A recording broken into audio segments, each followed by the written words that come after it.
എസ്കെൻ ഉത്തരേന്ത്യയിൽ ഹോളി ഇങ്ങനെ ആഘോഷം ഗംഭീരമാവുകയാണ്. നമ്മളിപ്പോൾ നിൽക്കുന്നത് ചാന്ദിനി ചൗക്കിലാണ്.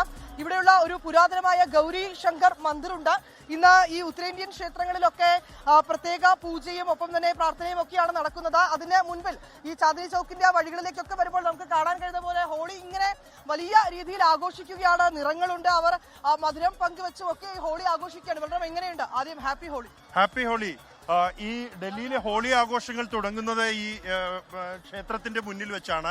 സാധാരണക്കാരും VIP-കളും അടക്കമുള്ളവരെല്ലാവരും തന്നെ ഇവിടെ എത്തി ഇവിടെ പ്രാർത്ഥിച്ചാണ് പിന്നീട് വീടുകളിലെത്തി ഹോളി ആഘോഷത്തിന്റെ നിറവിലേക്ക് കടക്കുന്നത്. ഇത്തവണ ഹോളി ചില പ്രത്യേകതകളുമുണ്ട്. സാധാരണ ഹോളികാ ദഹനത്തിന്റെ തൊട്ടടുത്ത ദിവസമാണ് ഹോളി ആഘോഷം നടക്കാറുള്ളത് എങ്കിൽ ഇത്തവണ ഈ ചന്ദ്രഗ്രഹണമായതുകൊണ്ട് തന്നെ ഒരു ദിവസത്തെ ഇടവേള അതിന് ഉണ്ടായിരുന്നു. കൂടാതെ ഇത് എല്ലാം ആഘോഷത്തിലും ഈ ഒരു മാറ്റം പ്രകടമാണ്. ആളുകൾ എത്തിക്കൊണ്ടിരിക്കുന്നു ഈ ഒരു ക്ഷേത്രത്തിലേക്ക്. ഹോളി എന്നുള്ളത് ഉത്തരേന്ത്യയുടെ നിറങ്ങളുടെ ഉത്സവത്തിന്റെ സ്നേഹത്തിന്റെ ആഘോഷമാണ്. അതിന്റെ എല്ലാ നിറവിലും കാണാൻ കഴിയുന്ന ഒരു സ്ഥലം കൂടിയാണ് ഡൽഹി. അത് ബാങ്ക് എന്ന പരമ്പരാഗത മായ പാനീയം ഉൾപ്പെടെ ഉപയോഗിച്ചാണ് ലഹരി ഈ ഹോളി ആഘോഷത്തിന്റെ ലഹരി പകരുന്നത്. ഇത്തവണ അതേസമയം തന്നെ കനത്ത സുരക്ഷയിൽ കൂടിയാണ് ഈ മേഖലയിലുള്ള ഹോളി ആഘോഷം നടക്കുന്നത്. നമുക്ക് ദൃശ്യങ്ങളിൽ കാണാം. ഈ ചെങ്കോട്ടയ്ക്ക് തൊട്ട് സമീപമാണ് ഈ ഒരു ക്ഷേത്രം ഉള്ളത്. നേരത്തെ ചെങ്കോട്ടയ്ക്ക് സമീപം ആക്രമണമുണ്ടായ സ്ഥലത്തു നിന്നും ഏതാണ്ട് 150 മീറ്ററോളം മാത്രം അകലെയാണ് ഈ ഒരു സ്ഥലം എന്നതുകൊണ്ട് തന്നെ ഇത്തവണ ബാരിക്കേഡുകൾ ഉപയോഗിച്ച് ഈ ക്ഷേത്രത്തിന്റെ പരിസരം മുഴുവനായി പ്രത്യേക സുരക്ഷ ഏർപ്പെടുത്തിയിട്ടുണ്ട്.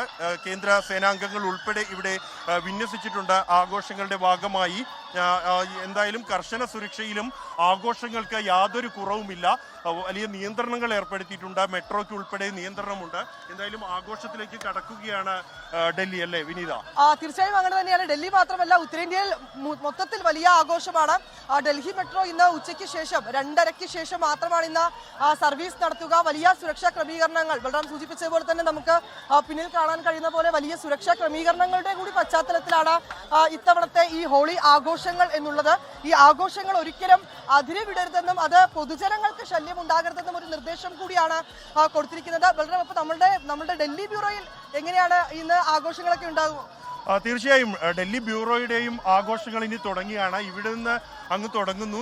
ഇന്ന് മുഴുവനായും ആഘോഷത്തിന്റെ ഒരു സമയമാണ്. വാർത്തകളുടെ കൂടി ആഘോഷം ആണ് എന്നുള്ളതാണ് നമ്മളെ സംബന്ധിച്ചിടത്തോളം പ്രത്യേകത, അല്ലേ വിനീത? തീർച്ചയായും അങ്ങനെ തന്നെയാണ് എസ്കേൻ. അപ്പോൾ ഉത്തരേന്ത്യയിൽ നമ്മളും ഒപ്പം ഉത്തരേന്ത്യക്കാരും ഒക്കെ ഇങ്ങനെ ഹോളി ആഘോഷമാക്കുകയാണ്.